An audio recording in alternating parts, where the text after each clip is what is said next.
வைக்க போவதில்லை. என் கோபம் தீர வேண்டும் என்றால்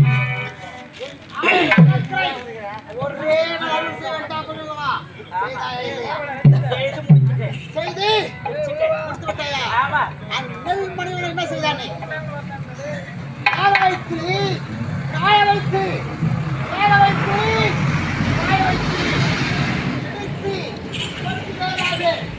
வேறாக நோய் வேறாக அரிசி வராத பிரித்து வைக்க வேண்டாம் நீ. பாவி என் மனைவி இருந்திருந்தால் என் பசி என்று உரைத்தால் என் மனைவி என்ன செய்திருப்பாருமா? அறுசுவை விருந்து வைத்து என் பக்கத்தில் அமர்ந்து எனக்கு தலைவாய் அழைத்து சாப்பிடுங்கள் சாப்பிடுங்கள் கணவரே என்று என்னை ஊட்டி விட்டுருப்பாளவா? என் மனைவி இல்லையே, அந்த இடத்தில் யார் செய்ய வேண்டாம்?